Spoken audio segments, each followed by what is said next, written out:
Hello, Cougar Nation, and welcome back to another Coaches Weekly for this season of Track and Field.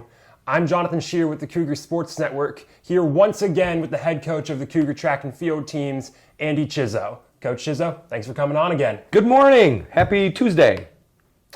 Happy Tuesday, and coming off of a pretty happy Saturday for the Cougars. At the Tad Metzger Invite at Carthage College for the second time this season, and there were plenty of individuals on both teams finding success. But with this last meet, that success actually did extend beyond the individuals to both teams as well. And both the men's and women's teams for Concordia finished 5th overall in their meets, which is both teams' highest result of the season so far. So as we start to progress closer and closer, creeping up on that NAC Indoor Championships meet, how important is it that the athletes are starting to find success at the team level? It's just amazing. I'm blessed. I'm absolutely blessed. I have a great coaching staff. I have great student athletes that work hard and know what the gains are from working hard. It's pretty amazing to see them work together, cheer each other on week after week, knowing some of the events they have are grueling, knowing that, some of the events that they're cheering for, they would never do, so it's amazing to see the team camaraderie, the culture come together.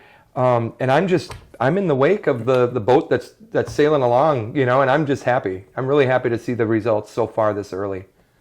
So you mentioned in there those results, that hard work, and that's kind of been a trend throughout this whole season. Mm-hmm. Yeah. And that continued into this meet with some great individual performances. You mentioned it when we were talking earlier, 32 total PRs. Yeah, 32 total PRs, a total of 109 total on the indoor season. Which is pretty absurd. That's a really large number.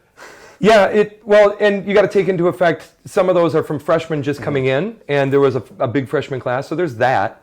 But with that still in mind, and they're still PRing from week to week, that's a lot of improvement just seeing that on the freshman squad alone.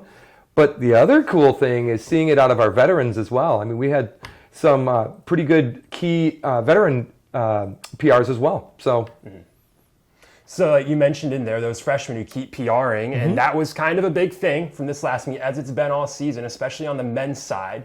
You sort of had that, youth movement kind of continue. Yeah, absolutely. Obviously, the entire meet was headlined by standout freshman Miguel Sanchez, who took first place in both the 200 and 400 meter with the new PRs. It should be noted that he is a beast when he's practicing. He doesn't take no for an answer. He is 100% committed every time he's out there, and he makes those around him better. And that's the kind of athlete you want.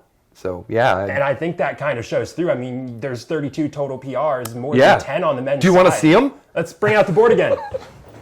Board's coming. Oh, I had to do some finagling to make this work because the board's too small. I know it's getting like a Indian chief headdress with the feathers, but so all of them have been added around. So a total of 32, 109 PRs on total for the indoor season so far. Yeah.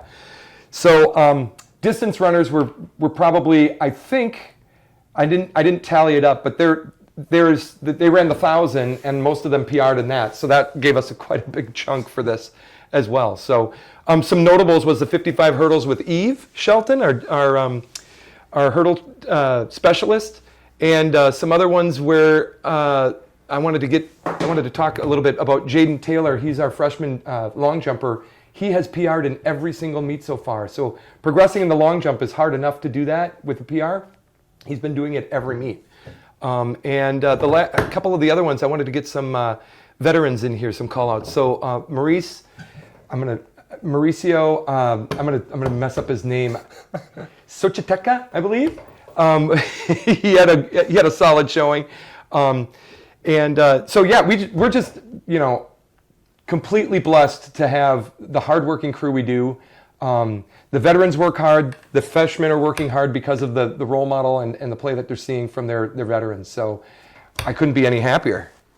And I kind of want to bounce off that last bit right there. Yeah. The freshmen and the upperclassmen kind of, as you have your newer, younger athletes continue to improve through the season, establish themselves as part of the team, how has that dynamic with the older, your previously established athletes, how does that play out? That's not a problem at all. In fact, they feed off each other. When you deal with sprinters, they're very competitive people, and the mindset is always, I'm going to beat you. No, I'm going to beat you.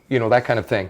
With distance runners, it's kind of like, yeah, you know what, I'll take the slow road and beat you that way, kind of mindset. So there really isn't much, I wouldn't say negative competition amongst everybody. It's all positive, and that's what makes it even better. Some of the veterans, on the sprint side, they're more about what to do in the blocks, what to do race strategy-wise, which is always very helpful as well. Knowing who you're racing against in certain meets, especially the championship meets as we gear up for conference, those are key matchups that you want to play into and stuff like that as well. We'll talk about that later probably in some other coaches' weeklies. But right now, it's just about getting through each hard practice day, knowing the focus is for the weekend to be fresh and ready to go, and then executing. Absolutely. And as we move on, starting to focus on this upcoming weekend, the team's headed to the University of Chicago for the Windy City Rumble, first trip out there this year. So as we enter this last two meets of the indoor season before the conference championships, what are you looking for the teams to get out of this home stretch? We want consistency. PRs to happen and good things happen when you're consistent, because anything can happen at that moment that you're supposed to execute. So the more consistency and the more you can remain consistent, that's when good things are going to happen. So that's what we're looking for going into these next 2 weeks. And that's what we'll hope to see out of the Cougars coming up this weekend. Like we mentioned, the Cougars track and field teams are back in action this Saturday on February 10th at the University of Chicago for the Windy City Rumble. You can follow all the updates at cucougars.com. Coach Shizzo, thanks for joining us once again. Yeah, thanks. I got to find a new board, I think. Room's starting to creep around there. Yes. But thank you once again, and join us next time for another Track and Field Coaches Weekly with CUC Sports.